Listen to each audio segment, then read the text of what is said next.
السلام علیکم ورحمۃ اللہ وبرکاتہ۔ الحمد للہ کفا والسلام علی عبادہ الذین اصطفیٰ، اما بعد فاعوذ باللہ من الشیطان الرجیم، بسم اللہ الرحمن الرحیم، انما یخشی اللہ من عبادہ العلماء۔ محترم شیخ حفیظ الرحمان سلفی حفظہ اللہ، پرنسپل جامعہ عالیہ عربیہ، شیخ عطاء الرحمان المدنی حفظہ اللہ، استاذ جامعہ، آپ سب جامعہ عالیہ عربیہ کے طلباء ہیں۔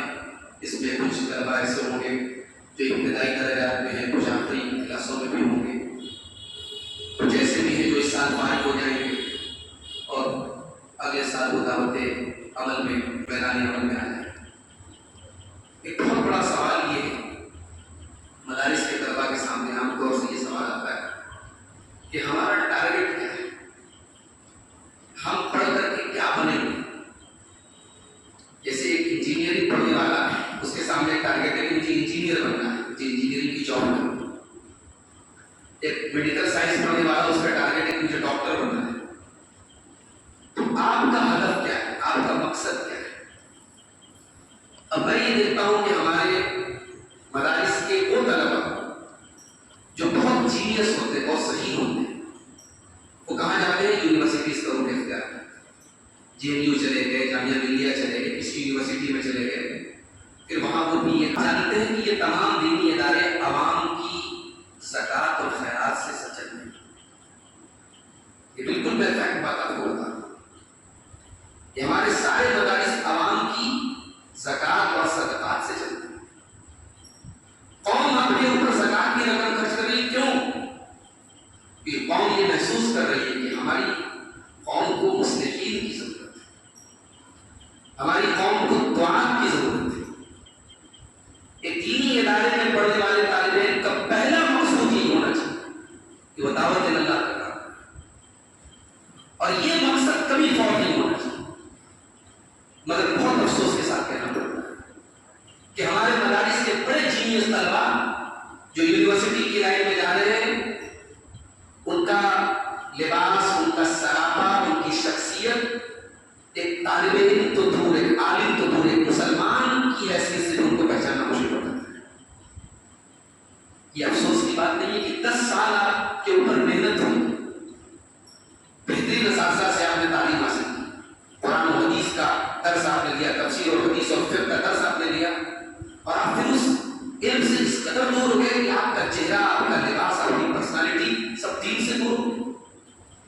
تو یہ میرا پہلا پیغام ہے آپ سب کے، کم سے کم اس وقت اس مسجد میں جتنے طلبا بیٹھے، دل میں یہ عزم کر لو میرے بھائیوں کہ ہم زندگی کے کسی بھی کونے میں کہیں بھی چلے جائیں، ہمیں اللہ تعالیٰ نے چنا ہے اپنے دین کا علم حاصل کرنا۔ آپ کے ماں باپ نے بڑی قربانی دے کر کے آپ کو یہاں بھیجا ہے۔ میں جانتا ہوں ہمارے بہت سارے طلبا ایسے بھی ہوتے ہیں، ماں باپ بیچارے بڑی محنت کر کے ان کا پیسہ بھیجتے ہیں، پیسے خرچ، سب خوشحال پریوار سے، اور سب اچھے گھروں سے نہیں آتے، بڑے غریب گھروں سے بھی بچے آتے ہیں۔ آپ کے ماں باپ نے بڑی امیدوں کے ساتھ کہ میرا بیٹا عالم بنے۔ اگر اس ادارے سے 10 سال پڑھنے کے بعد اگر آپ اس لائق میں نہیں کہ کسی مسجد میں جا کے خطبہ دے سکیں، عوام کی رہنمائی کر سکیں، عوام کو دین سمجھا سکیں، خود دین پر چل سکیں، تو پھر میرے بھائی کے مدارس کا کوئی کام نہیں، تو بند کر دینا چاہیے، تالا لگا دینا چاہیے۔ نوکری تو دنیا کے تمام کالج اور یونیورسٹیز میں نوکری مل رہی ہے، آپ نوکری کے لیے نہیں پڑھ رہے، بات یاد رکھیں۔ اور ہاں، یہاں سے پڑھنے کے بعد اگر آپ کو یہ لگتا ہے کہ آپ کے اندر تقریر کی صلاحیت، دیکھیے صلاحیتیں متفاوت ہیں، ہر آدمی مدرس نہیں ہو سکتا، ہر آدمی مقرر نہیں ہو سکتا، ہر آدمی لکھاری نہیں ہو سکتا۔ لکھنے کی صلاحیت الگ ہے، بولنے کی صلاحیت الگ ہے، افہام و تفہیم کی صلاحیت الگ ہے۔ شیخ عزیر شمس رحمہ اللہ ہمارے جامعہ سلفیہ کے بہترین فارغین میں سے تھے، اللہ بری سے رحمت کرے۔ دنیا آج کو جانتی ہے، وہ کوئی مقرر نہیں تھے، یعنی جس معنی میں عام طور سے ہمارے افق معروف ہے، اس معنی میں تو مقرر نہیں تھے، وہ کوئی تنقراق نہیں تھا، کوئی دھوم دھڑاکا نہیں تھا، کوئی جوشیلا انداز نہیں تھا، لیکن محقق تھے۔ تو آپ میں سے اگر کوئی بچہ ایسا ہے جس کا تحقیق میں ذوق ہے، تو ضروری نہیں کہ آپ تقریر کے پیچھے پریشان ہوں، آپ تحقیقی ذوق پیدا کیجیے، محققین علماء کو پڑھیے۔ اگر آپ